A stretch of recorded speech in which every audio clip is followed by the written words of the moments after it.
Southern California, good afternoon, and welcome to another edition of the SoCal Supreme Sports Show. We have plenty to talk about, such as the poor Los Angeles Clippers. Their season unfortunately came to an end on Wednesday against the Phoenix Suns in game number 6. The poor Clippers just didn't have any more comeback magic left in them, as the Suns will be advancing to the NBA Finals. The Dodgers have been red hot as of late, as they've won 6 in a row and are only a half a game behind the Giants in the NL West. Problem is, they've been in a little bit of turmoil, but that hasn't deterred them in any way, shape, or form. The Angels are looking solid, as Shohei Ohtani continues to do his thing, as he was just named the American League Player of the Month, which is great stuff for Mr. Showtime, as he and Mike Trout are going to be MLB All-Stars.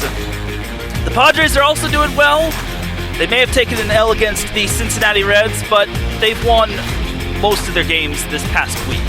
Can they keep up with the Dodgers and the Giants? The Galaxy picked up a big win over the San Jose Quakes, as they have a big showdown against Sporting KC. Can the Galaxy knock Sporting KC out of this world, or will Sporting KC expose them?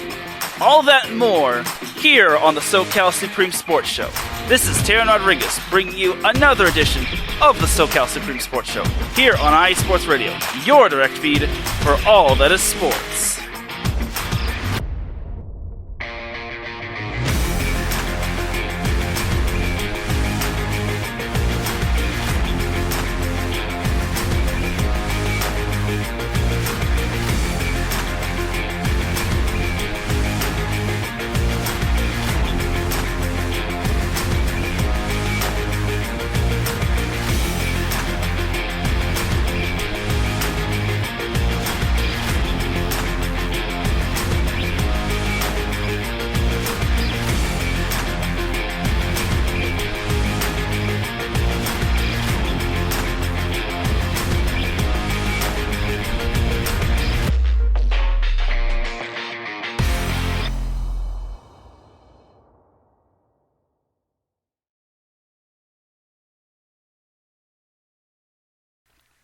And welcome one, welcome all to another edition of the SoCal Supreme Sports Show. Thank you for joining me on this beautiful Friday afternoon, July 2nd, 2021. And I appreciate you all listening in, whether you're listening live or whether you're listening on the playback. We have a lot to get into when it comes to Southern California sports. Without any further delay, let's get on into the Southern California sports action. But first, we have a sponsor, which is actually from Southern California, as this sponsor is from the Southern California Warriors semi-pro football team. The world of semi-pro sports is unlike any other sports organization.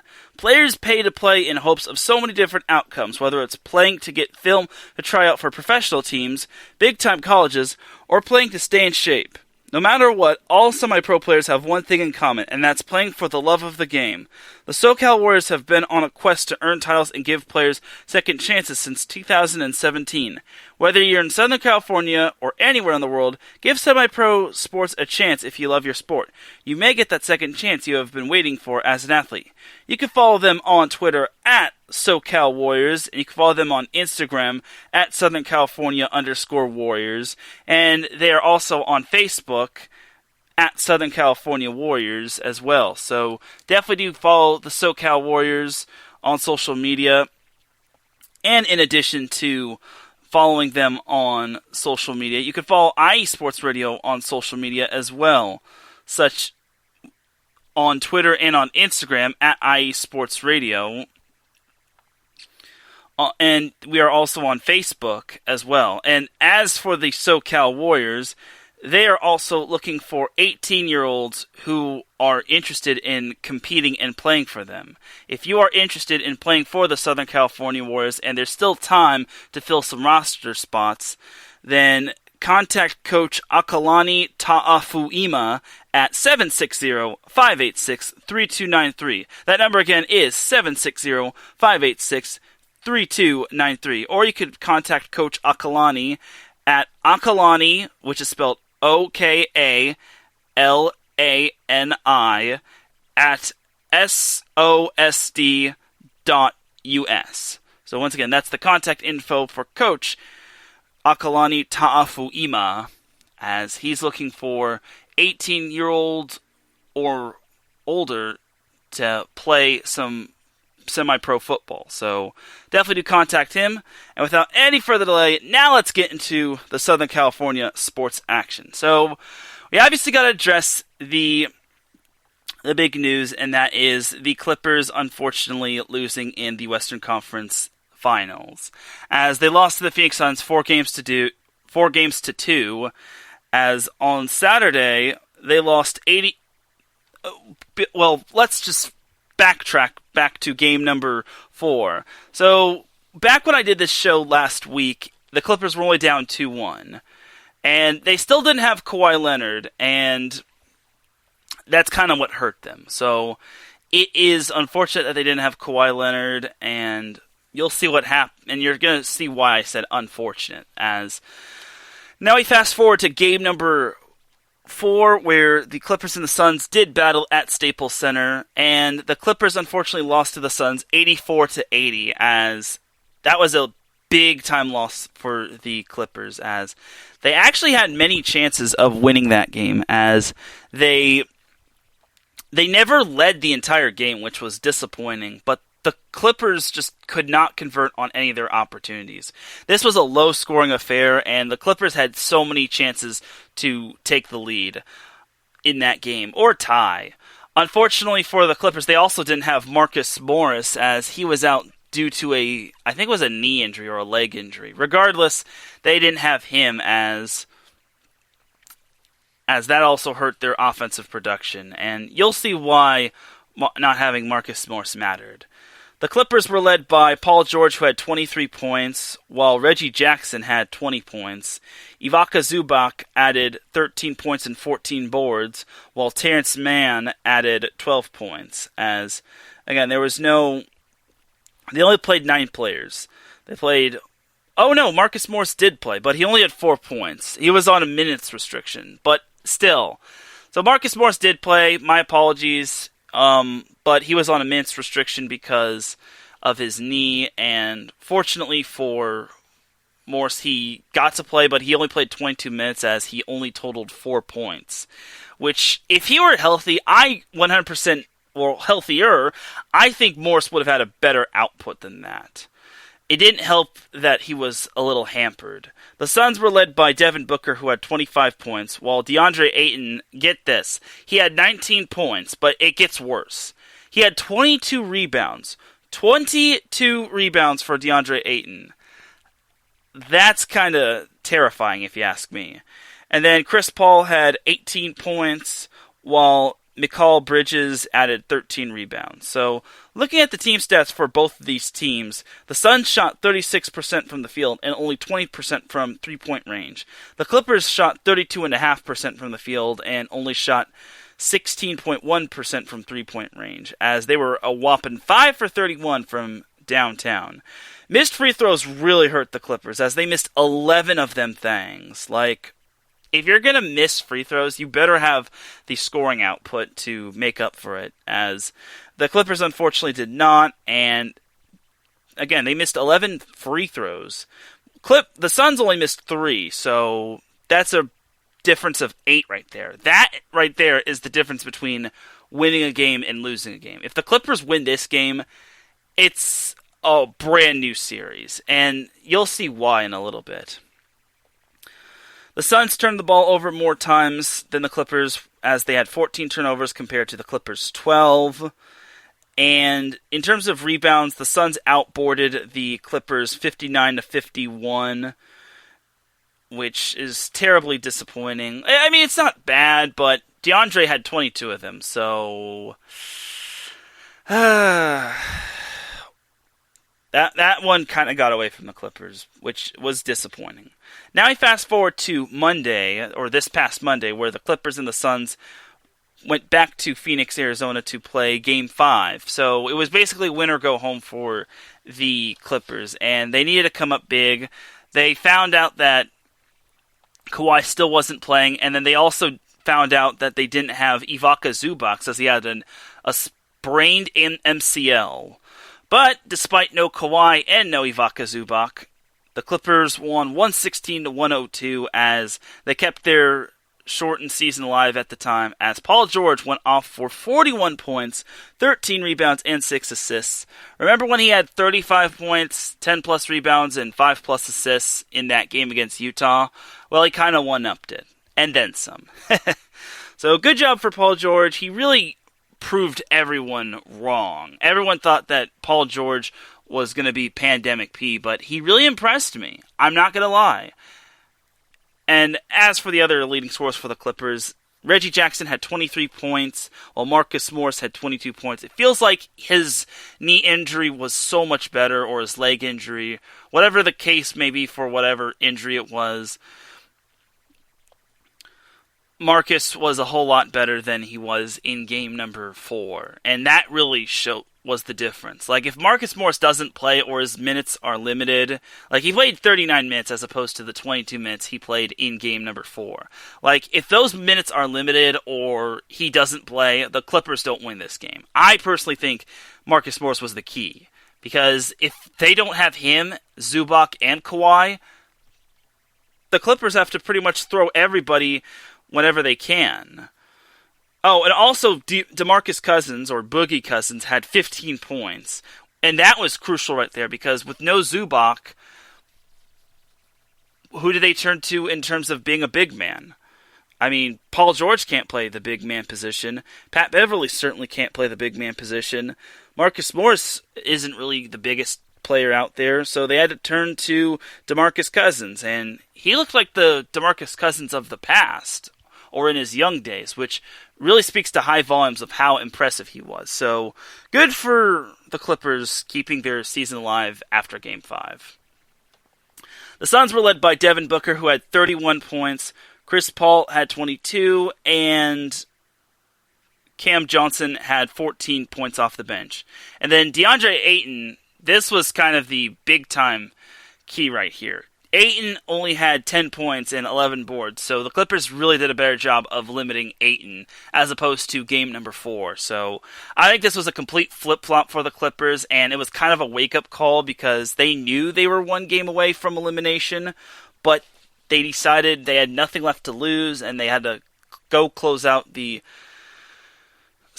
They had to go win this game, whereas the Suns had all the pressure in the world, and Chris Paul, who's been in this situation before where he was up 3-1, he and the Suns kind of crumbled in game number 5. So I think this was also the case of the Clippers showing a lot of mental toughness, because last year, I'm not going to say this in a negative way, but I don't think they had that mental toughness in the bubble, and you could make the argument that the same thing can be said for teams like the Heat, or not the Heat, the Bucks, the Sixers, the Rockets, the Thunder, the Trailblazers, etc., etc. I think this year the Clippers had more mental toughness this year, and they rose to the occasion, and they met their expectations. They beat the number 1 seed in the Jazz, and they eventually made their way to the Western Conference Finals.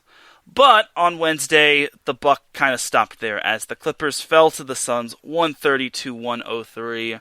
It was very disappointing for the Clippers. I saw pretty much the whole game as Chris Paul led the Suns in scoring with 41 points, which I couldn't believe that.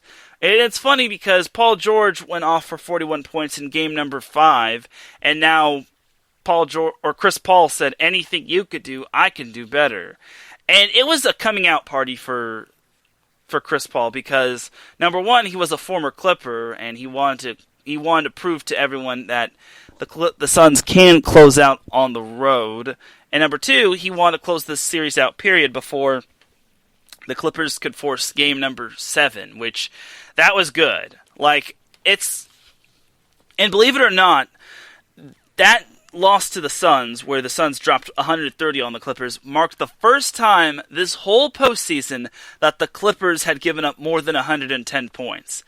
that just spoke to high volumes of how deadly and lethal the Suns can be. It showed in the series against the Lakers, it showed in the series against the Nuggets, and now it showed against the Clippers in this particular game. I will say this about the Suns, though, and how they won this series 4-2.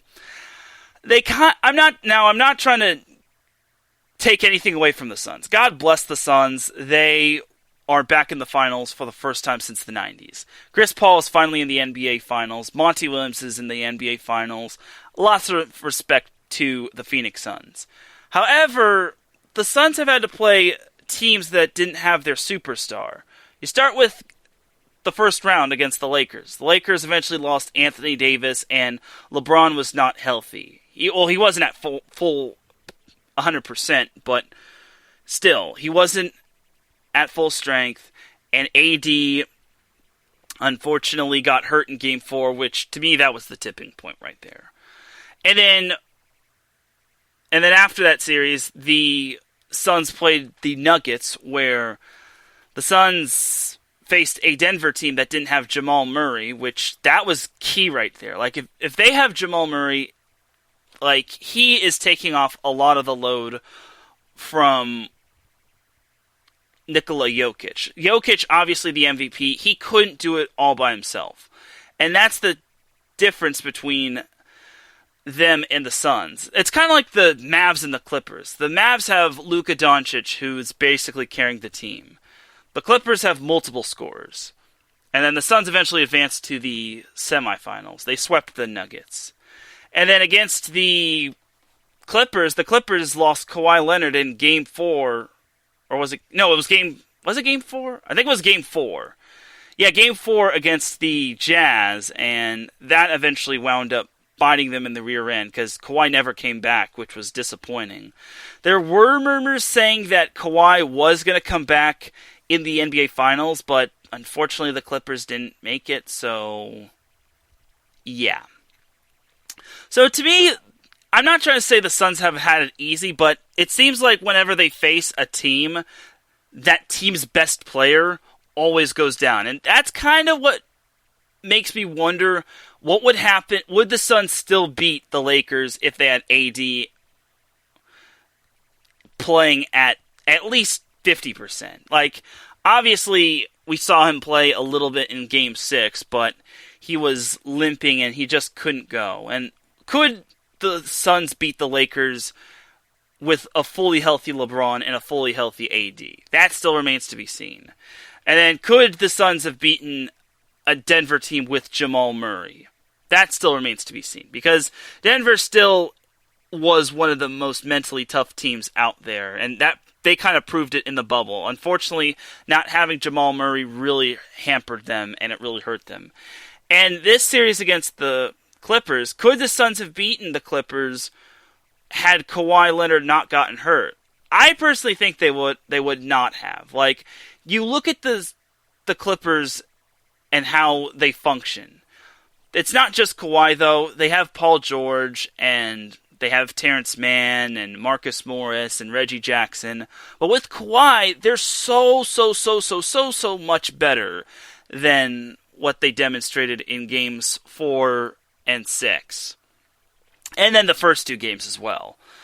But I do gotta applaud Paul George for stepping up this postseason ever since Kawhi went down. If Paul George doesn't step up, the Clippers don't even make it to the Western Conference Finals. They lose to the Jazz, which, I mean, you could also make the argument the Clippers had to face the Jazz, who didn't have Mike Conley, and they also didn't have Donovan Mitchell at full strength. So it's unfortunate that most of these teams haven't been at full strength, and it's also unfortunate that some of these teams that didn't get to have their players at full strength didn't get to show their true potential. We didn't see the true potential of the Lakers after they came off of that big win after they went up 2-1 against the Suns. We didn't get a chance to see the Nuggets spread their wings after they beat a scrappy Portland team. We also didn't get a chance to see what the Nets could do. Like, the Nets lost to the Bucks in 7 games, and it would have been great to see the Nets in the NBA Finals had they made it, because I think they would have trounced Atlanta. No offense to any Hawks fans out there, but I personally think the Nets would have been a matchup problem for the Hawks. So, injuries have really been hurting. And then as of recent, Trae Young is out for the Hawks, now that I mentioned the Hawks. And then Giannis Antetokounmpo is out for the Bucks. So, injuries have really been hurting everybody. And I get it, everyone goes through them, but the Lakers have been through it the worst. And I also got to make note that the Miami Heat have been through injuries and illnesses with COVID and whatnot, but the Lakers have kind of been through it the worst, especially when they didn't have LeBron and AD. And that is a game changer right there. Like, if you don't have your 2 best players, you are up a creek with no paddle. Like, the Lakers are an average team without LeBron and AD. It's basically like the years of the post-Kobe Bryant era, and we don't want to go down that road again. So, back to the Clippers. Okay, so outside of Chris Paul's 41 points, Devin Booker had 22 points, DeAndre Ayton had 16 points and 17 boards, and Jay Crowder had 19 points, which was quite nice. The Suns did not have Cam Johnson. I was going to say they didn't have Cam Payne, but he actually got to play despite him rolling his ankle in, what was it, Game 3? Yeah, Game 3. But regardless, the Suns really earned this one, and they really dominated the Clippers. They shot 17 for 31 from downtown. That's over 50%. And they shot over 50% the whole game. And I think in most of the first half, they shot over 60% until the Clippers kind of cooled them down. Like, the Clippers were in it until, like, it was tied at one point at 50-50 until the Suns started to semi-pull away. And then the third quarter happened where the Suns went up by as many as 17. Clippers cut it down to as little as 7, but eventually the Suns went on another run, and they just pulled away. And it's unfortunate for the Clippers. So, gotta give a shout out to Gina G, aka Reppin' to NorCal Sports, as she says, have a great show. Thank you for tuning in, Gina. You can catch Reppin' to NorCal Sports every Monday at 3 p.m. Pacific Time on Mondays, which is 2 hours before my other show, Set Point, goes live. So definitely check that show out, and I'll be talking a little bit more about those NorCal sports in a little bit when it comes to this show. So, just got to wrap up about the Clippers, though. So, the Clippers were led by Marcus Morris, who had 26 points. Paul George finished with 21 points, which I'm not going to say was disappointing, but it could have been a whole lot better. But regardless, it was still phenomenal. He had a phenomenal run. I think he had double digits ever since Kawhi went down. He had 20 plus points in every game he played in, which was quite phenomenal. Reggie Jackson added 13 points, while Boogie Cousins added 12 points, and Pat Beverly added 11. So, a few things about some of the Clippers players. So, we'll start with DeMarcus Cousins, or Boogie as we call him. So, Boogie really shined after Ivica Zubac went down, and Zubac didn't play in the game in Game 6 against the Suns, as he had a sprained MCL, which add that to the... Now, okay, well, Zubac isn't the biggest impact player, but he had a big impact on the board, so unfortunately losing him did not help matters for the Clippers, and they were already short without Kawhi, so losing Zubac was kind of the icing on the cake. So Boogie really stepped up, and I was very happy for Boogie. And unfortunately, I never got to see him play as a Laker because he tore his ACL, but at least he contributed well with the Clippers. But will Boogie Cousins be staying for the Clippers? I'm not entirely sure. So, but at least he stepped up when needed to, which I'm happy for him. So, here's hoping Boogie can either stay with the Clippers or he gets to have a nice little change of scenery. So Gina says she's proud of Boogie, and she also felt for Reggie Jackson when she saw him crying in the press conference. That was my next player I was going to get into. So Reggie Jackson. So he really stepped up big for the Clippers as well. He provided great scoring contributions, especially when Kawhi went out, which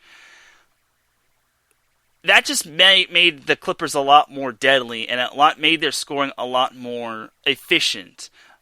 And again, this was pretty much without Kawhi. And as Gina mentions, Reggie, unfortunately, was very emotional in the press conference. He was crying. Well, he wasn't fully crying, but he had tears in his eyes. His voice was breaking. He was fighting back emotions, and tears were running down his cheek. You had to feel for him, and I personally felt for him, and the poor guy laid it out on the line. And I hope the Clippers can keep him for as long as they need to. He's certainly out of Detroit, that's for sure. And no offense to Detroit fans, but he wasn't going to go anywhere with the Pistons, who actually got the number 1 draft pick, but we're not talking about that. And he did give it his all, and I couldn't be more proud of him. And again, if the Clippers do sign him, keep him, and if the Clippers do keep him, then that's going to be the best thing for them, because Reggie Jackson showed why he is still he is a great option. And for him, being in Detroit did not help him one bit, as he was with the Pistons, who were basically the bottom feeders of the Eastern Conference, or one of the bottom feeders. And it just didn't help that he had to deal with losing and being the butt of the Central Conference, or the Central Division. So, overall, Reggie Jackson got to shine. He's kind of like a diamond in the rough. Like, all the pressure from all the dirt and all the rocks produced a diamond. And when the Clippers found him and signed him, or traded for him, whatever the case may be, he really showed and shined like a diamond. So, I'm happy for Reggie Jackson. And if he stays with the Clippers, awesome. If he goes to the Lakers, even more awesome, as a Laker fan. But if he goes somewhere else, well then, I wish him the best. But I think the Clippers should do themselves a favor and at least try to give him a decent extension. Alright, now we jump to the worst player of... Well, not the worst player, but the player I was disappointed in the most. Pat Beverly. Alright, I was very disappointed in what Pat Beverly did in Game 6. So, what he did in Game 6 was completely unacceptable. He shoved Chris Paul while he was walking to the bench. Well, Chris Paul was walking to his bench, and he shoved him to the point where Chris Paul fell down. I don't know if he fell all the way down or he just sold it, but he fell all the way down. And I was like, come on, man, don't be like that. And I get it. I get Pat Beverly was frustrated. He even tweeted out, I was frustrated. I'm sorry for shoving you. But I don't buy that apology at all. It's like, I feel he just did that just to, get people to, shut up. But honestly, if you didn't want everyone criticizing you because of that, why did you do it in the first place? You could have done anything else. Pat Beverly is one of the more antagonizing players in the NBA, and he does some weird things. He tries to get in the head of opponents, but that shove to Chris Paul was just flat out unacceptable, and it really sucks that he had to do that, because I personally like Pat Beverly. He reminds me of a pit bull, except sometimes that pit bull that Pat Beverly reminds me of can sometimes have more bark than bite. And personally, it really was and then to that point of where Pat Beverly shoved Chris Paul, he had too much bite and eventually got him kicked out, which I don't understand why he did that in the first place. Again, I know he was frustrated. I get his team was getting smoked. I know Chris Paul was going off, but you don't need to do that. That was not good in any way, shape, or form. It didn't make his image look good. It didn't make the Clippers look good. It was just flat out bad. And I know I understand he apologized. But personally, it was not a good look for him. So I hope he learns from this. But it feels like he's going to be more of the villain when it comes to the NBA going forward. And again, Pat Beverly loves to talk smack around people. He likes to get into the opponent's heads. Gina knows this. He told this to Steph Curry and the Warriors. You had the first 5 years. Now the next 5 are going to be mine. Well, kind of tough. Well, I think he said that in 2018 or 19 or something like that. Regardless, the first 3 years haven't gone his way. Even this year. He eventually got bounced. So he's got 2 more years to try to prove himself and prove that theory right. But unfortunately,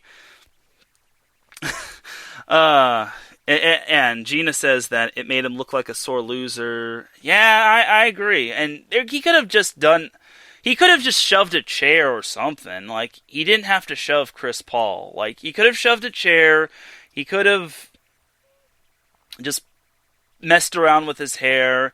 He could have just screamed at somebody, or just screamed in a towel, but he did the worst thing possible, and he shoved Chris Paul. So, I get everyone criticizes Chris Paul for flopping, but that was no flop of what Pat Bev did. So, I hope Pat Beverly learns from this mistake. I hope he kind of cools off and just kind of eases up a bit.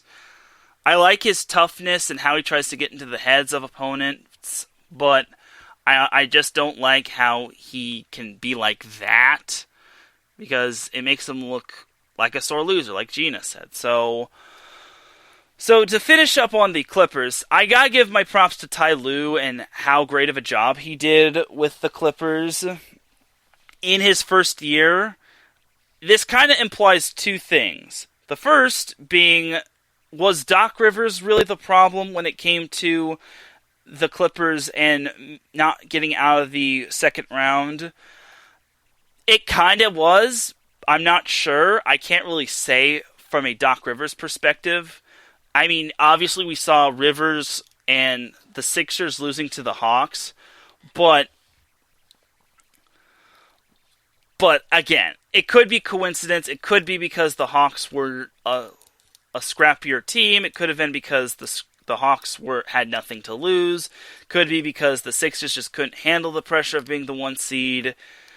I don't know. But one thing is for certain, the Clippers rose to the occasion. They shut all the critics up, and they basically just told everybody that we can thrive under pressure, because when it came to all the pressure, it eventually turned them into a diamond. And unfortunately, that diamond did kind of crumble in the Western Conference Finals, but they didn't have Kawhi. So without Kawhi, it just didn't go their way, which unfortunately is disappointing. But at the same time, the fact that they took the Suns to 6 games was still phenomenal. And they only gave up 110 plus points the whole playoffs, and that was to the Suns that previous game. I feel like they gave up 110 plus points this already. They gave up 110 plus points against the Suns in game 1, so never mind.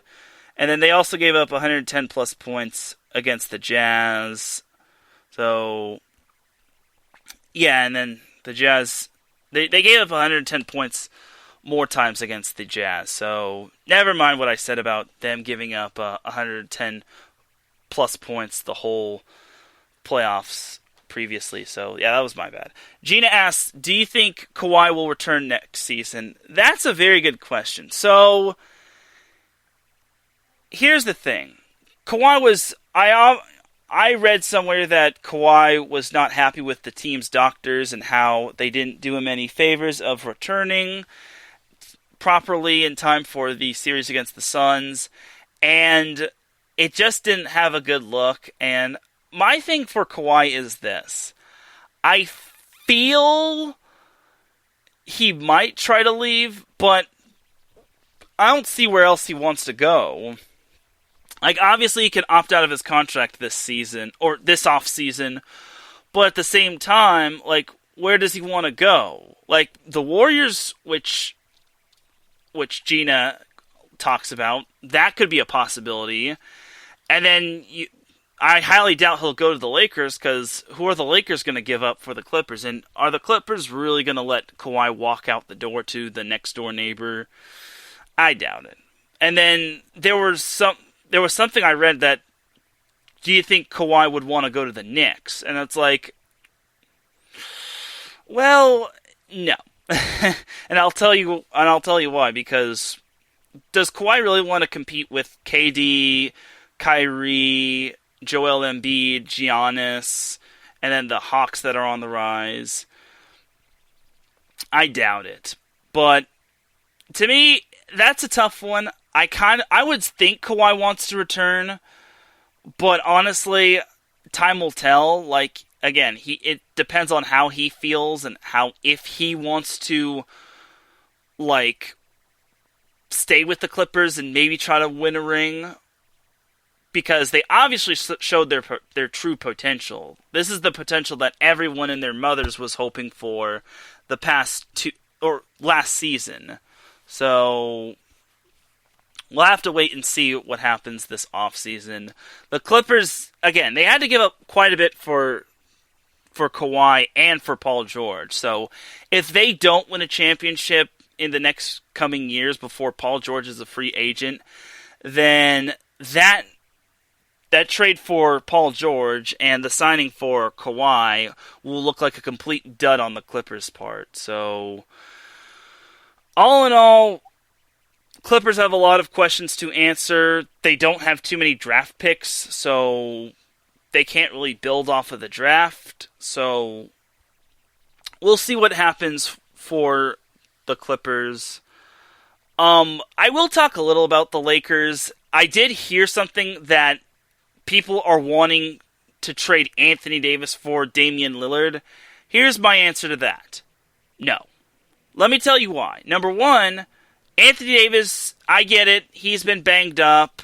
I get he missed more games this season than Damian Lillard has missed in his entire NBA career. No, I still want to keep Anthony Davis. Number two, the Lakers gave up so much for Anthony Davis. They gave up practically everyone, and then I think it was like the number 4, number 5 pick in the 2019 draft. So there was that. Like, do the Lakers really want to trade Anthony Davis and just waste all of their trade value that they got rid of? Like, they traded Lonzo Ball, Brandon Ingram, Josh Hart, and the number 4 pick over to the Pelicans, which that's basically a king's ransom right there. So yeah, I think the Lakers need to hang on to AD. If they're going to trade for Damian Lillard, or at least get CJ McCollum, they got to go outside. Like, they maybe got to trade like Kuzma, Talen Horton-Tucker, heaven forbid Alex Caruso, KCP, even though I don't know if teams are going to want him. I also did read one time, or in one article, that Dennis Schroeder wanted a contract that has $100 million to $120 million. I'm not kidding you. Dennis Schroeder of the Los Angeles Lakers wants a contract that's $100 million to $120 million.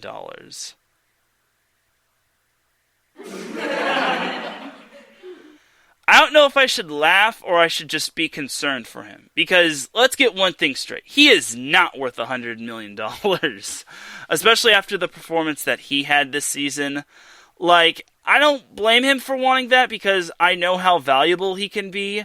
However, I don't think he's worth that much. I think he's like worth half that, in my opinion. Maybe a little bit more than like 50 million or 60 million. But if he keeps barking like that, then and asking for things like that, he's going to be out of here sooner rather than later. So I don't know. Like, Schroeder may be on. I think the Lakers can get a lot out of Schroeder. And personally, if anything, I want them to go after either Kyle Lowry of the Raptors or CJ McCollum of the Blazers or Bradley Beal of the Wizards. It all depends. Certainly the Lakers can't use their draft picks to like trade because their draft pick value is a lot to be desired. Leaves a lot to be desired. And also, to me, I don't think the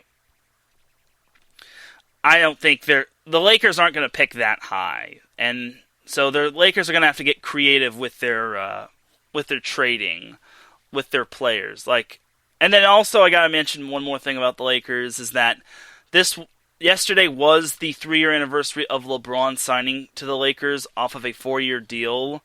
So I mentioned on the SoCal Supreme Sports Show account that LeBron has one more season left. So for him, he has one more year to win a championship with the Lakers or have a possible playoff run and hopefully get the Lakers back to the not to the promised land, but give them their 18th championship, because this year had a lot of promise until AD went down on Valentine's Day, and then insult was added to injury, no pun intended, when LeBron went down with that ankle injury to the Hawks. So all in all, Lakers have quite a bit of work to do, and hopefully they do comprehend it. And also, I kind of have to wonder why they didn't utilize Montrezl Harrell a whole lot more. I know Harrell was battling I wouldn't say his inner demons, but he was just going through a lot because last year his grandma passed away and he had to deal with that when he was in the bubble. And then he still kept missing her quite a bit. So for Trez, I hope he gets more of a chance to play in Frank Vogel's system, but it is what it is. I think the Lakers signed him to 4 years or something. They signed him he's going to be with the Lakers for quite a bit, so I don't think he's going anywhere for a while unless the Lakers really need to trade him, but that's off-season stuff. So, my goodness, 43 and a half minutes when it came to talking about the Clippers and the Lakers, but that's going to basically do it about the Clippers and the Lakers. As the Clippers have been eliminated, that's going to do it for Southern California NBA action until next season. So it's quite the bummer that the Clippers lost in the conference finals, but they had a fantastic year. Let's get one thing straight. I had them losing in the second round, in my honest opinion, because I thought the Jazz were going to prove themselves. But unfortunately, the Jazz reverted into Peyton Manning / Phillip Rivers mode, which means they played phenomenally in the regular season, but faltered in the postseason. And we're talking about Peyton Manning without the Super Bowl ring, so let's also get that out of the way right there. So, all in all, till next season when it comes to the NBA and the Clippers and the Lakers, here's hoping both of those teams can get back to their true glory. For the Lakers, they have a lot of off-season work to do in getting LeBron and AD healthy and seeing what their team needs to do, whether it's revising contracts or trading players for key players that'll help the Lakers long-term and whatnot. We'll see. And then the Clippers have to try to make Kawhi as happy as possible. Gina says that he should stay one more year with the Clippers because Ty Lue did such a great job. That's what I'm saying. I definitely think Kawhi is going to stay. Like, I don't see him going anywhere else. And he likes the foundation of the Clippers. Unless, of course, the Clippers just don't like him or they want to run him out of town or something bad occurs for Kawhi or something else occurs for Kawhi. I think Kawhi is going to be a Clipper next season. And disappointingly, he's not going to go to the Lakers. But who knows? We'll have to see what happens after the NBA Finals. But the Clippers proved themselves quite nicely, and as long as they keep those other players, or maybe even give those players a little bit of extension, they'll be fine. So time will tell what happens with the Lakers and the Clippers going forward. So now that the Lakers and the Clippers are both out of the way, let's talk some MLS action, as the LA Galaxy and LAFC played last Saturday, and both teams were successful. Or no, one team was successful, while the other team fell short, as LAFC fell to Sporting KC 2-1. LAFC actually took the lead at 1-0 in the 24th minute, courtesy of Kim Moon-Hwan, but in the second half, Tristan Blackman picked up a red card, which unfortunately is bad news for LAFC, as Sporting KC got a goal from Alan Pulido and Daniel Saloy, as Sporting KC won 2-1. So tough tamale for LAFC, as they only had 6 shots and 3 of them were on goal, while Sporting KC had 15 shots. So not good for LAFC. So next up for LAFC, they kick off the new month of July with a game at Salt Lake. That'll be on Saturday at 7 p.m. So looking at the table of where Salt Lake is the 8th best team in the Western Conference. LAFC is the 10th. LAFC could make up a lot of ground hence the word if, they take down Real Salt Lake. That could also pull them toward Portland and possibly ahead of Austin.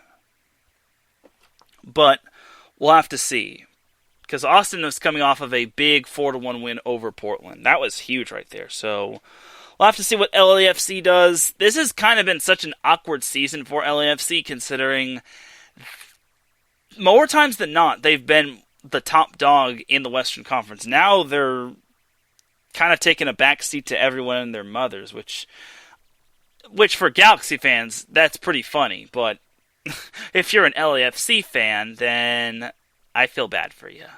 Not really, though. As for the Galaxy picked up a big win last Saturday as they defeated San Jose by a score of 3-1. This game pretty much had Galaxy written all over it, as Javier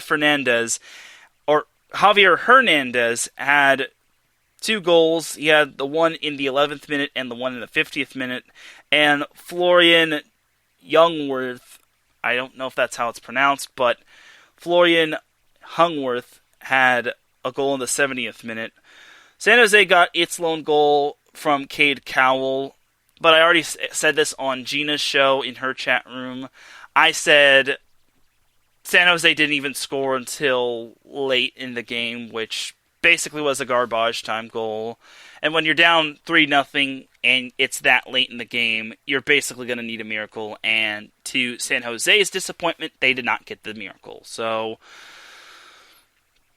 the Galaxy and the Quakes each had 13 shots. 3 of them were on goal, which is quite surprising for both teams. San Jose kind of got hampered with yellow cards, and they actually had more corner kicks than the Galaxy, and they dominated possession more. I don't understand how the Galaxy was able to win that game 3-1 when their time of possession was just way significantly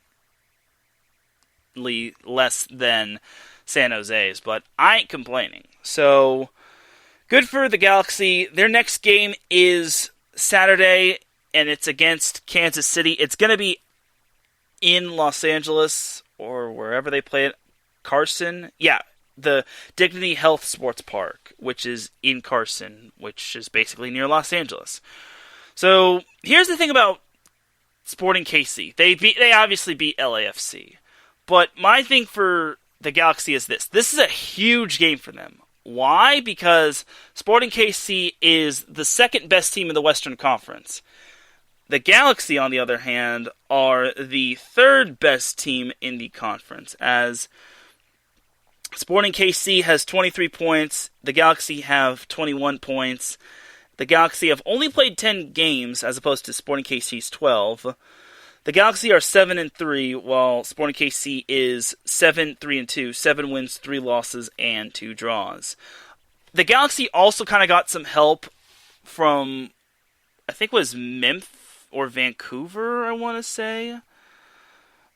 Yeah, it was from Vancouver, which surprisingly is the worst team in the Western Conference, as Vancouver tied with the Seattle Sounders 2-2. So that actually helps the Galaxy pull closer to the Sounders. And if, hence the word if, the Galaxy play their cards right, they could take that number 1 spot in the West. However, the Sounders are just a well-oiled machine. In the 2 games that the Galaxy have played in, the Galaxy have only scored 1 goal against the Sounders, which is disappointing, but it just speaks to high volumes of how good the Sounders are, and the Sounders haven't even lost a game. I think they're one of few teams that have... They're the only team that hasn't lost a game as of this point, so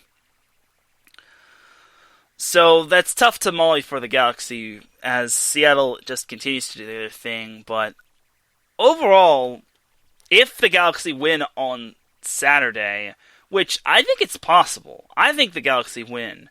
It might be close and it might be ugly, but I think the Galaxy get the job done. They're going to need a lot of goalie play, though. But if the Galaxy win on Saturday, I think that could put them ahead of Sporting KC in the conference.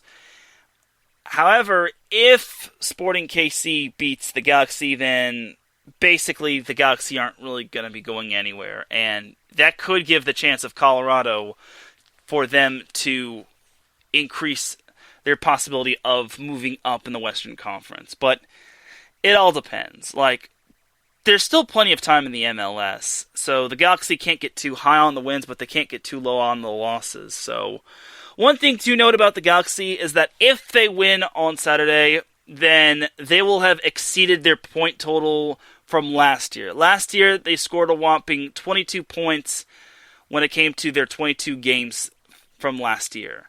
This year, they have played 10 games, and they have 21 points. And that's quite astounding, considering, I guess, last year the Galaxy was just complete and utter doo-doo, and their goalie play was not good. Their goalie play isn't really the best as of this year, but certainly not as bad as last year. Let's get one thing straight. So the Galaxy have enjoyed their success this season. We'll see if they can continue their success down the road. Their big test is on Saturday against Sporting KC. If they can get the job done against Sporting KC, then they're proving that they are for real, and it's just that Seattle is just a really good team. And then Portland is kind of underrated as well, despite their atrocity, but I digress. If you want more soccer action and a better breakdown of the MLS and everything that's going on in the Euro 2020, check out the Soccer Scoreboard Show every Tuesday at 2:30 p.m. Pacific Time, 5:30 p.m. Eastern Time. Though I did hear that there won't be any Soccer Scoreboard Show because of the 4th of July, but it is what it is. We'll see. And then if you want more basketball action, definitely check out Fast Break with Davidson Crooks and Darius Locke every Sunday at 5 p.m. Pacific Time, 8 p.m. Eastern Time. The two do an awesome job of breaking down all things basketball. And I forgot to mention that Andrew Hagenbaugh is the host of the Soccer Scoreboard Show. He is also the host of the State of Ohio Sports Show, as that show went on a couple hours before this show went on. So there's that right there. So we're actually going to take ourselves a little bit of a break. When we come back, we will talk some MLB action, as the Dodgers are red hot, even though they're kind of have a little turmoil on their hands. Shohei Ohtani has been Shohei Ohtani. The Padres have been exceptional. And we'll also talk a little USC and NCAA action. You are listening to the SoCal Supreme Sports Show here on IE Sports Radio, your direct feed for all that is sports. We'll be right back after a word from these commercials.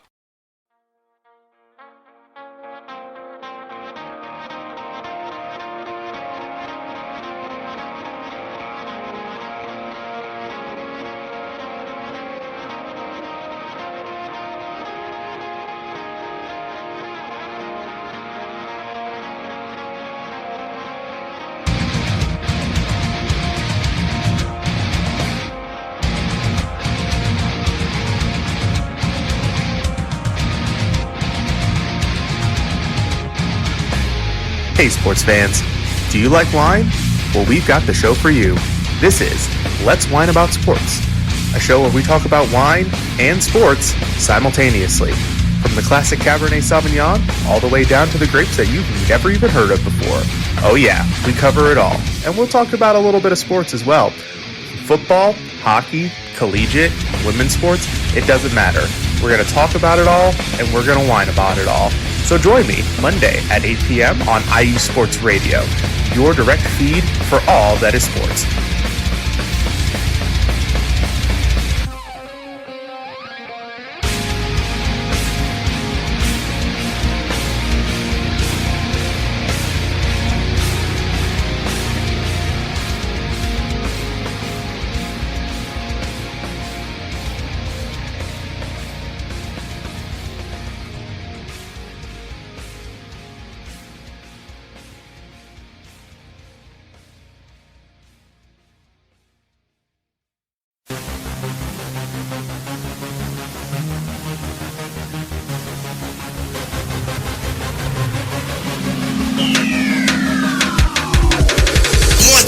Everybody, this is Teran Rodriguez. Are you a fan of volleyball? Are you a fan of Thunderous Spikes? Then I have the show for you, Set Point, where I cover NCAA men's and women's volleyball, high school boys and girls volleyball, beach volleyball, and even professional volleyball.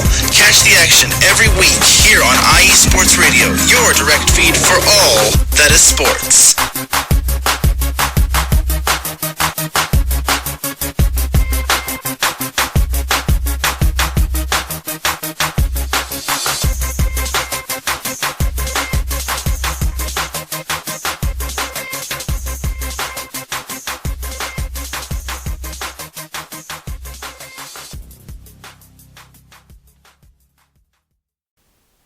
Attention, all sports fans!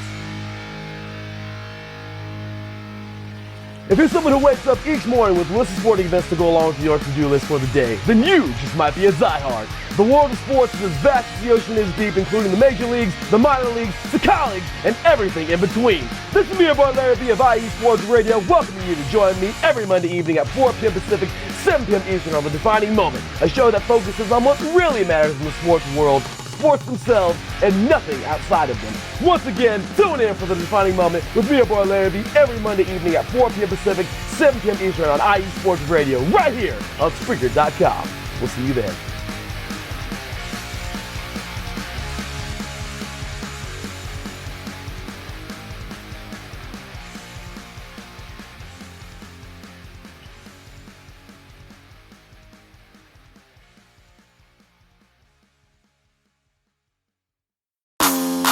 Ladies and gentlemen, hear me and hear me good.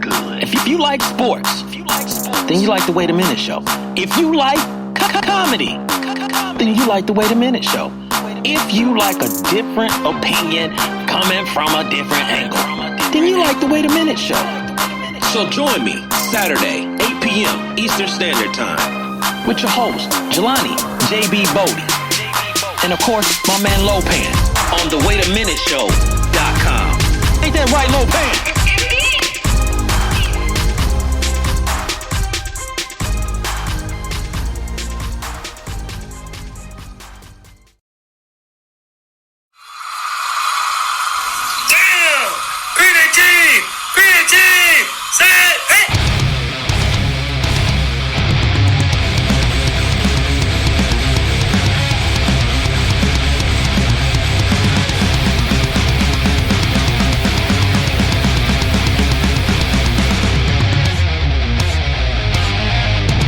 What's going on, football fans? This is me, your boy Larry, inviting you to join myself, Colin Reynolds, Mike Pat, and John Felipe for one of the most electrifying football shows you have ever heard.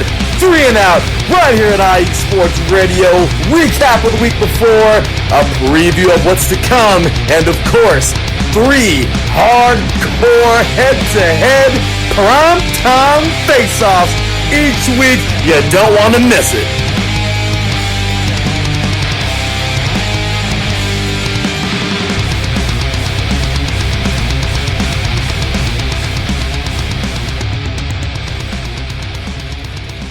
And welcome back to the second half of the SoCal Supreme Sports Show. Thank you for tuning in once again. If you're listening on the live broadcast or if you're listening on the replay, I definitely appreciate you. You can check out all of IE Sports Radio's amazing shows on several different streaming platforms such as Spreaker, which is our main one, Apple Podcasts, Spotify, Podcast Addict, TuneIn, even iHeartRadio.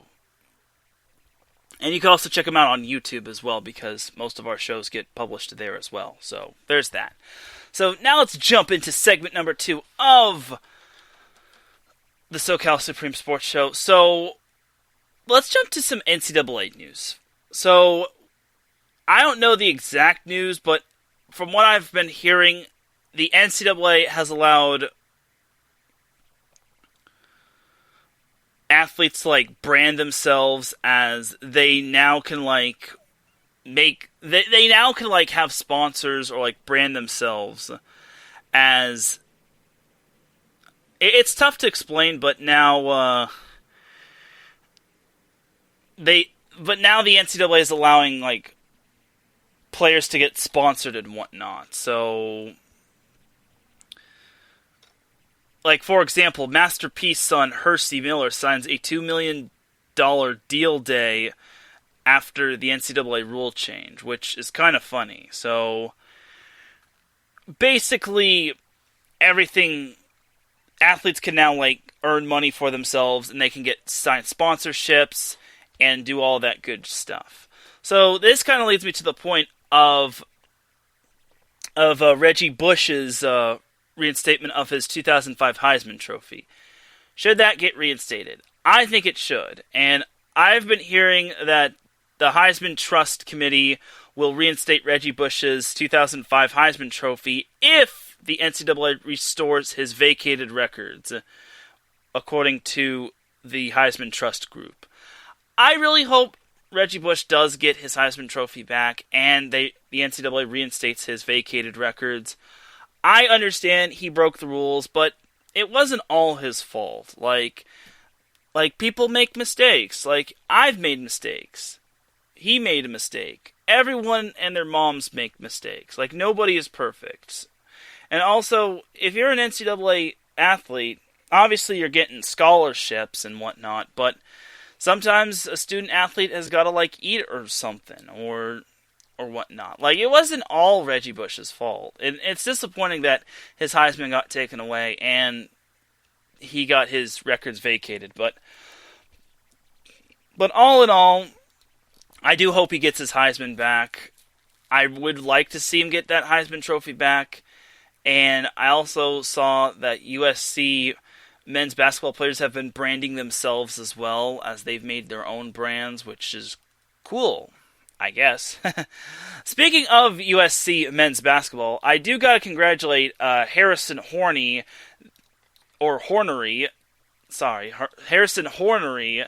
their incoming freshman, who was just named the Orange County Boys Basketball Player of the Year via the OC Register, which is some cool stuff.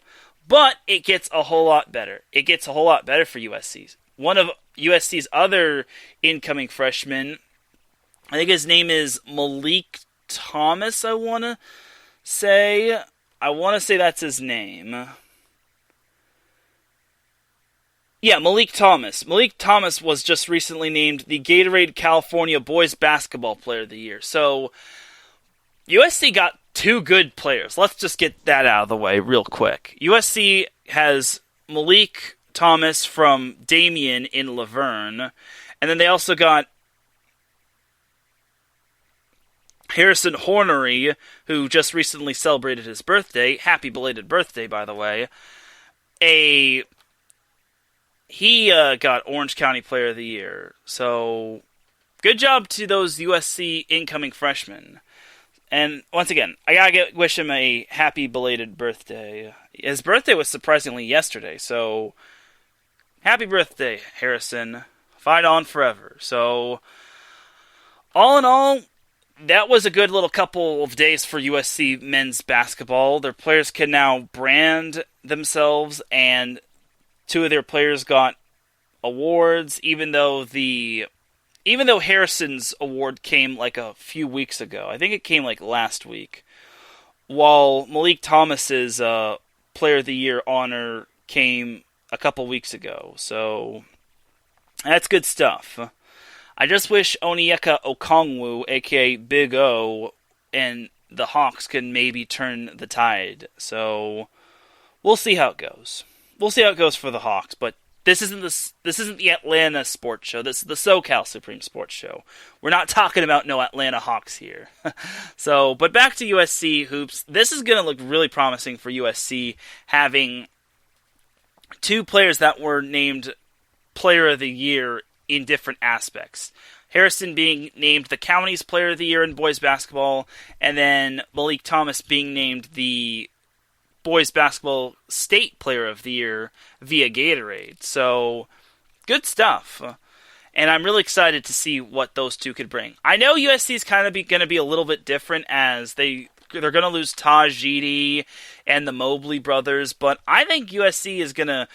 I think they'll be just fine. Like, there'll be some uncertainty due to next season, and I think they'll still be in the backseat of Gonzaga, but I still think they're going to be somewhat high on the Pac-12 depth chart. Like, we'll see. We'll see what happens for the Trojans going forward. Speaking of USC, believe it or not, well, USC as a whole, won 3 NCAA championships, which was... well, team championships. USC won 3 NCAA team championships, which was the most of any school this sports season. So, that's pretty darn impressive. Which, I'm sorry if I have to gloat as a USC fan, but fight on. I know where I stand when it comes to this. I'm a USC fan, but obviously I'm a Long Beach State alum. But I digress. Anyway... but that was something I did find out about USC just yesterday. Their NCAA championships came in the sports of beach volleyball, women's water polo, and women's track and field. I was blanking on the last one, but it was women's track and field. So, women's track and field, women's beach volleyball, and women's water polo. So that's where their 3 NCAA championships have come from, which is really nice. And also, USC finished 6th in the Commissioner's Cup standings in terms of individual teams, which is pretty good. It really is good, and Gina's going to like this. Stanford, I know, finished 2nd in the Commissioner's Cup standings. You don't need to rub it in my face, but that I got to make note of that as well. But still, USC finishing 6th is pretty solid. It's not bad. So, good for you, USC. UCLA finished 13th in the Commissioner's Cup standings, as they won championships in men's water polo. I think that was it. And then they also went to the Final Four in men's basketball. So, there was that right there.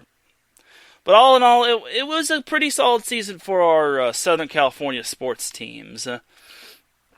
I'm disappointed we didn't get more of the Southern California sports teams playing, like the Big West Conference and the fall sports, but everything's going to be going back to normal sooner rather than later. Also, USC and UCLA's women's volleyball team has released their schedule, but I'll be talking about more on that when it comes to Set Point. No, Set Point, you're not coming out today. Today is Monday. Today is not Monday. It's Friday.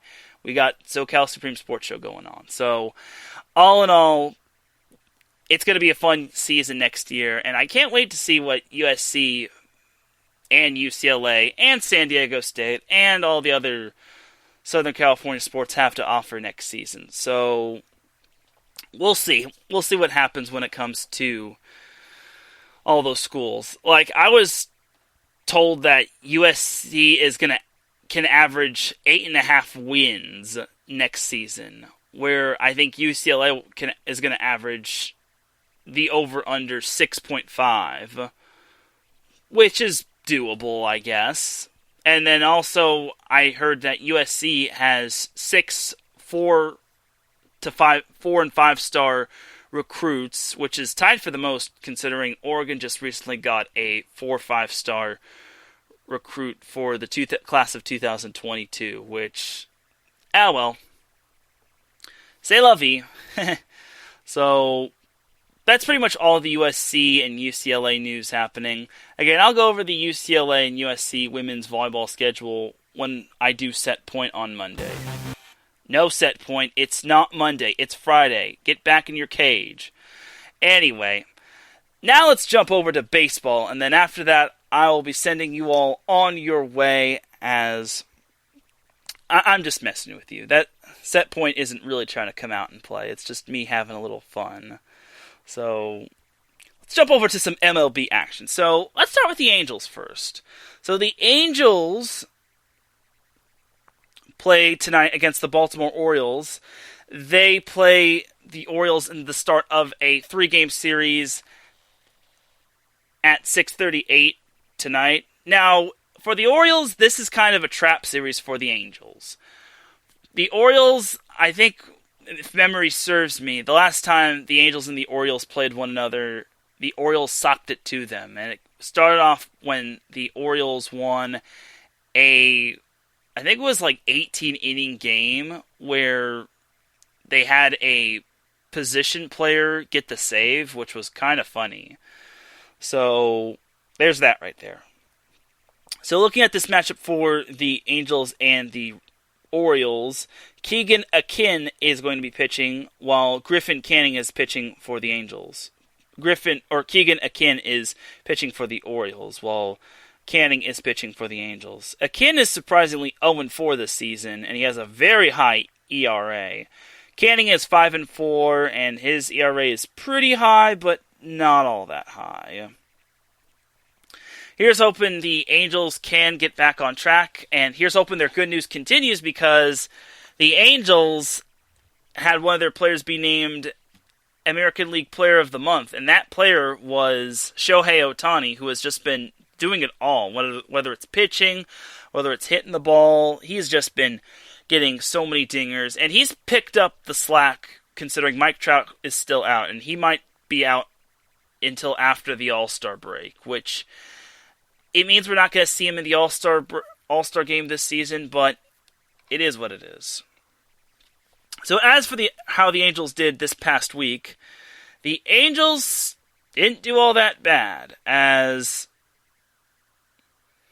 in their most recent series, they had a 4-game series against the Yankees, and one of their games, spoiler alert, it got postponed because of weather, which is unfortunate. But in the other 3 games, the Angels took 2 out of 3 against the Yankees. They won the first game 5-3, they lost the second game 11-5, and surprisingly, the Angels won the third game 11-8. Here's why I say surprisingly. So the Angels had Shohei Ohtani pitching. Shohei had probably his worst outing against the Yankees.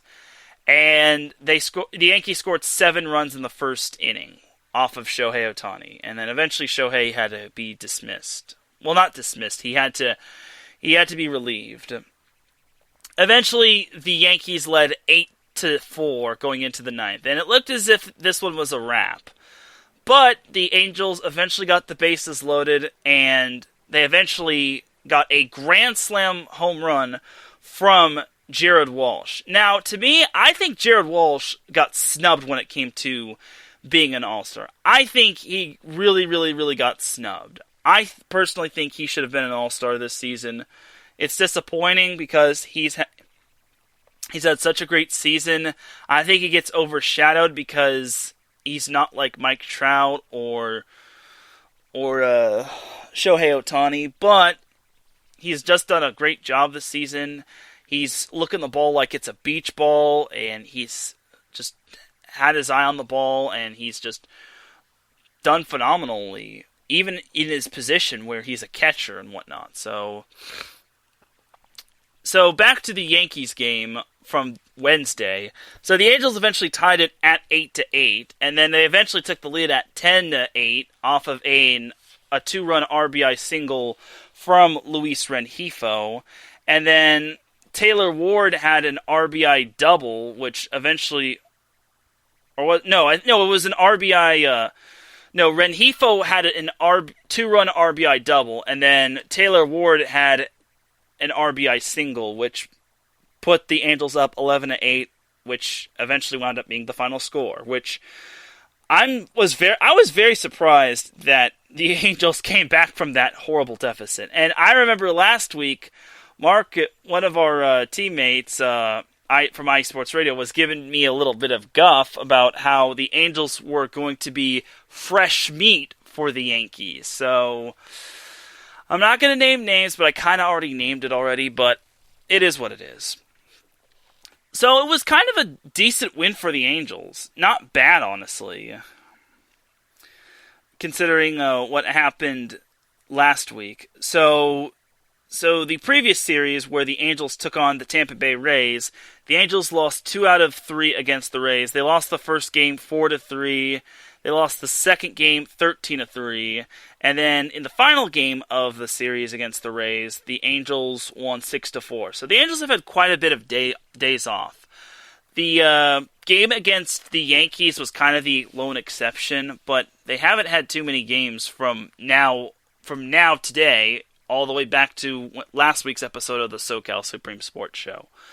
So like I said, by the way, that Yankees-Angels game has been rescheduled for August 16th. So back to this week, or what's next for the Angels.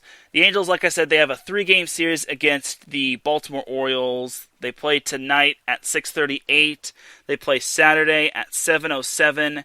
And then the 2 play on Sunday at 1:07. Then on Monday, Tuesday, and Wednesday, the Angels play the Boston Red Sox at the Big A. So after the Angels mini road trip, the 7-game road trip, they now have a 6-game homestand. They play the Boston Red Sox on Monday at 6:30 on ESPN. They play the Red Sox again on Tuesday at 6:38, and then the 2 teams play on Wednesday at 1:07. And then next Friday, Saturday, and Sunday, the Angels take on the Seattle Mariners in Seattle. So the Angels, like I said, they have a 6-game homestand, but then next Friday, Saturday, and Sunday, they go up to Seattle to take on the Mariners. The Mariners are no better than the Angels, so I just want to see the Angels at least surpass the Mariners. Unfortunately, if the Angels continue to be complacent, it's not going to bode well for them. But we'll see how it goes. And believe it or not, the Angels and the Mariners actually face one another again after this time in Angel Stadium after their series concludes next Sunday. So that's after the All-Star break. So I just realized that. So that's why I didn't see any Monday, Tuesday, Wednesday, Thursday games. So there's that. And then Shohei Ohtani will also be partaking in the Home Run Derby. So here's hoping he can win that as well. He's already been named the YouTube MVP. So hopefully Shohei can add more trophies to his mantle. But I think he will. I think he's gonna. I just wish he and Mike Trout would add a World Series crown to their mantle as well. So we'll see. But that is it for the Angels. Let's jump on over to the Dodgers. As the Dodgers are actually currently playing, they are up 7-3 against the Washington Nationals. And they have a runner on third and on first with 1 out as Cody Bellinger's up to bat.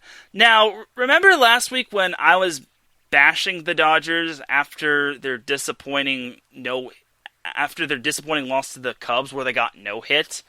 Well, after that loss to the Cubbies, they actually managed to get it together, and they turned the tables, which was surprising. After they got no hit last Thursday against the Cubs, they wound up winning the next 3 games against the Cubs, winning the second game 6-2, then the third game 3-2 off of a walk-off home run from Cody Bellinger, and then they beat the Cubs in the fourth game 7-1, which was very impressive.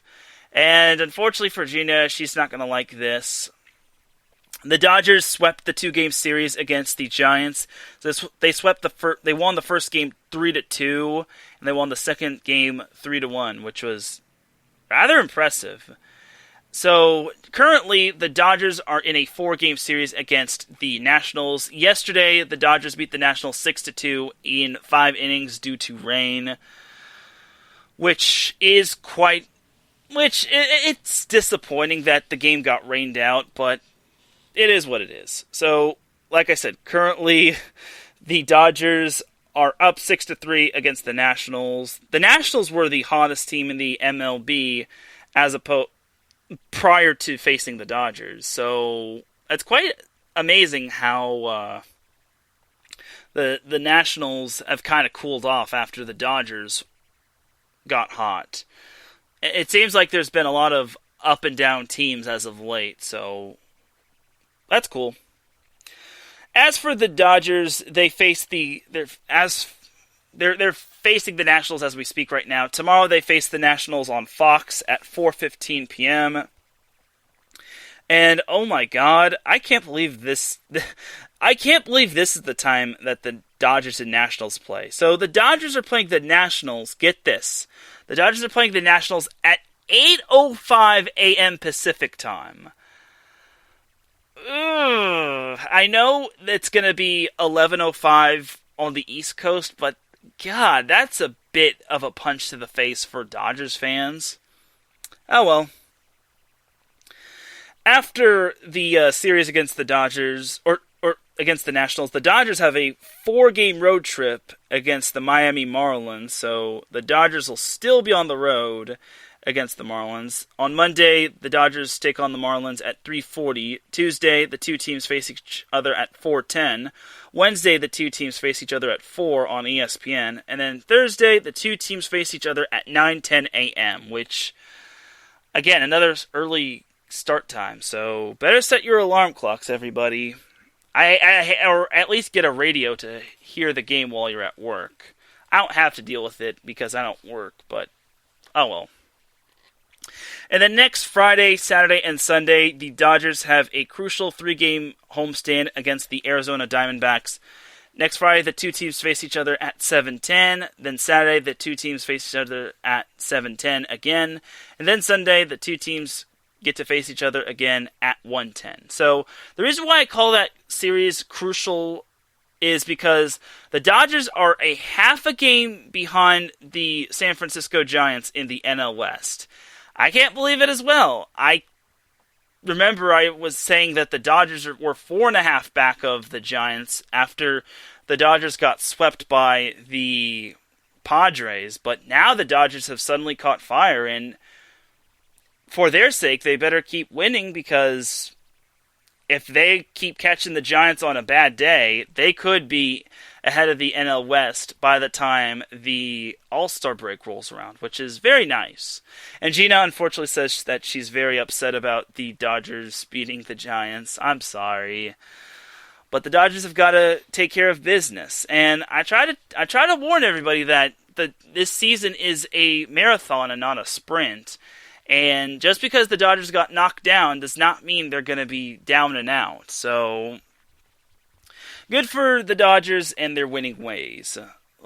Here's hoping that they can continue their winning ways as they go into what is pretty much attack mode, and hopefully the mode of where they will try to take over the NL West standings. As now the Dodgers lead 10-3, as looks like Cody Bellinger. Yep.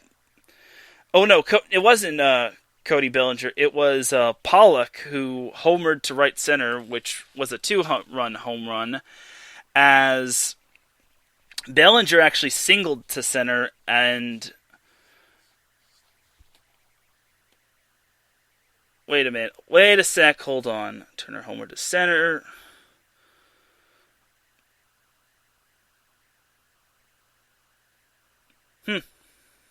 I guess Bellinger scored off of a fielder's choice. I'm not sure. Either way, the Dodgers have scored 9 runs in the 7th inning. Holy Christ. Excuse me for saying that, but Dodgers have scored 9 runs in this top of the 7th inning. So, good Lord. So, at least the Dodgers are starting to play halfway decent again. But, as for the next-door neighbors in the San Francisco Giants, well, the NorCal neighbors of the San Francisco Giants, they play the Diamondbacks on tonight, tomorrow, and Sunday. And last night, the Giants actually lost to the Diamondbacks, which is kind of surprising. I didn't think they'd lose to the Diamondbacks of all teams. Sheesh.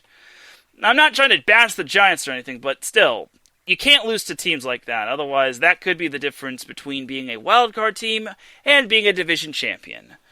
Because, again, the Dodgers are now hot as of late, and despite the turmoil that they've been in, they're at least doing great guns. So, unfortunate news for the Dodgers. Trevor Bauer has been a bad boy, or he's been rumored to be a bad boy. I'm just going to leave it at that, just because I forgot to put the explicit tag on, and I can't really talk about what he did, but Trevor Bauer has been a naughty boy, and the MLB has put him on leave as of right now. I think it's administrative leave, but Trevor Bauer's been a naughty boy, so I'm just going to leave it at that. But on brighter news, I'd like to give a congratulations to Dodgers play-by-play announcer, I think it's play-by-play or color commentary. Regardless, the Dodgers play-by-play announcer, Joe Davis, as he and his wife gave birth to a baby boy. I think it was yesterday or the day before. Regardless, he just recently gave birth to a baby boy, and I would like to congratulate Joe Davis on the birth of his newest son, as Joe Davis is actually announced games not only when it comes to the Dodgers, but when it comes to games on Fox and when it comes to like NFL games. Like, Joe Davis is all over the place, and I like hearing him. It's like I like it when he commentates a game. It really is cool to hear. So, congratulations to Joe Davis, and here's your little applause.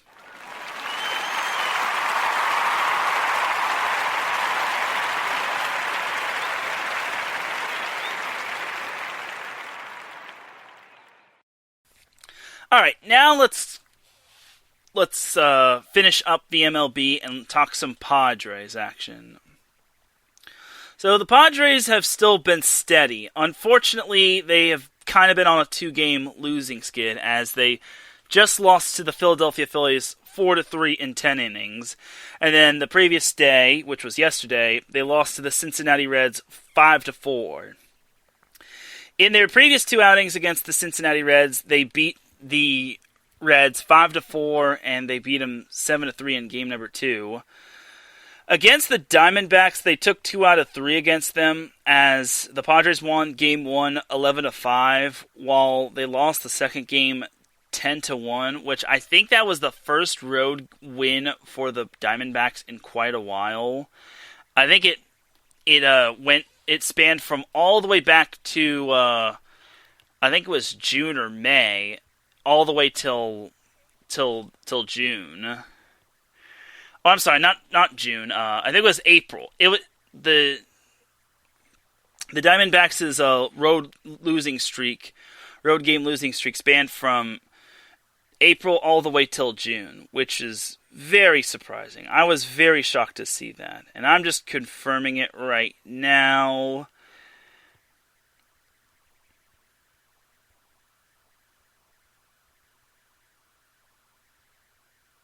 Yeah. The Diamondbacks finally won a road game against the Padres, which snapped, I think it was like 25 straight losses. I'm not entirely sure, but it was just atrocious for the Diamondbacks. I feel for fans that are Diamondbacks fans. But I digress. So, back to the Padres, because this is the SoCal Supreme Sports Show, not the Arizona Sports Show. So, that was last week's series. So this week, or going forward, the Padres face the Philadelphia Phillies tomorrow on FS1. That game starts at 1:05, and it's going to be on, like I said, FS1. And then on Sunday, which is the 4th of July, the Padres take on the Phillies at 10:05 a.m. That's going to be on TBS, which I don't know if they purposefully did that or they wanted to give them the primetime treatment, but there you go, Padres fans or Phillies fans. And then on Monday, Tuesday, Wednesday, and next Thursday, the Padres return home to Petco Park to take on the Washington Nationals. The first game is slated for 7:10 p.m. on Monday. Same time for Tuesday and Wednesday, and then Thursday, the Nationals and the Padres face each other at 6:10. And then next Friday, Saturday, and Sunday, the Padres will remain at home against the Colorado Rockies. First game is slated for 7:10 as well as Saturday. And then next Sunday, the Rockies and the Padres will face each other at 1:10. So honestly, the Padres are still very much in the race of the NL West. It's just that their losses have come at a not so good. Their losses have come at the time where the Dodgers have gotten hot. They're still 3 games back of the Giants, but with the Dodgers gaining so much ground on the Giants, I think it's going to be a photo finish. Like, whoever doesn't win the NL West is going to be a wild card for sure in the National League. So we'll see what happens for the Dodgers, Giants, and Padres going forward. But the NL West is simply the NL best. There's no better way of putting it. So we'll see what happens going forward. But that's going to do it for all of the MLB talk.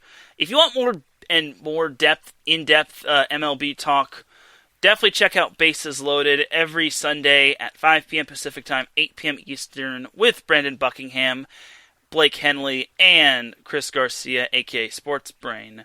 So definitely do check out that show. The three are definitely big baseball heads, as they know their stuff about the MLB and whatnot. So there's that. And that's going to do it for today's episode of the SoCal Supreme Sports Show. Before we sign off, I definitely have an announcement to make. So next week's show is actually going to be on Thursday as opposed to Friday. It's going to be at 3 p.m. Pacific Time. So I unfortunately can't have it at 5 p.m. Pacific Time because that's when the extra mile goes on, and I don't want to step on anyone's toes. But the reason why next week's SoCal Supreme Sports Show will be on Thursday as opposed to Friday is because next Thursday, July 8th, is going to be the 1-year anniversary of the SoCal Supreme Sports Show first going live. Can't believe it's been 1 year already, so I'll have quite a bit of stuff lined up for that day. Unfortunately, I can't have my brother Justin on, but I will mention him when it comes to the 1-year anniversary of the SoCal Supreme Sports Show, and we'll talk about the history, what's gone on with the SoCal Supreme Sports Show, and what I hope to do going forward with the SoCal Supreme Sports Show. In 2 weeks from today, most likely, is the 50th episode of the SoCal Supreme Sports Show. So that's going to be a fun time right there when it comes to the SoCal Supreme Sports Show. So the next 2 weeks is going to be fun times for the SoCal Supreme Sports Show. And I can hardly wait. I still can't believe it's been 1 year. And even when I've had to take weeks off because of school and work and whatnot, this past spring, I've still managed to keep somewhat steady when it comes to the SoCal Supreme Sports Show. But that's for next week. So without any further delay, that's going to do it for this week's episode of the SoCal Supreme Sports Show. Without any further delay, ladies and gentlemen, it's time we got on out of here, because it is dinner time, y'all. Thank you all once again for tuning into the SoCal Supreme Sports Show. I greatly appreciate it. I've said it before, and I'll say it again. If you're listening on the live broadcast, I appreciate you. If you're listening on the playback, I appreciate you. Thank you to everyone that was in the chat room. Miss Gina G, a.k.a. repping to NorCal Sports, for tuning in. I appreciate you. I'm sorry I had to talk about the Giants, but here's hoping that maybe, just maybe, they can turn it around against the Diamondbacks. We'll see, though. And then also shout out to Larry B, who popped in the chat room. He said SoCal. I guess he had to dip because he's most likely preparing for his show, The Sports Couples Perspective, which will be on in about 24 minutes if it's going live. But we'll see. For everyone here at IE Sports Radio, this is Teran Rodriguez signing off. Have yourselves an amazing 4th of July weekend. Please be safe. Please keep your young kids away from fireworks. Be safe when it comes to those fireworks. If you're going to the beach, don't be a jerk. Wear lots of sunscreen.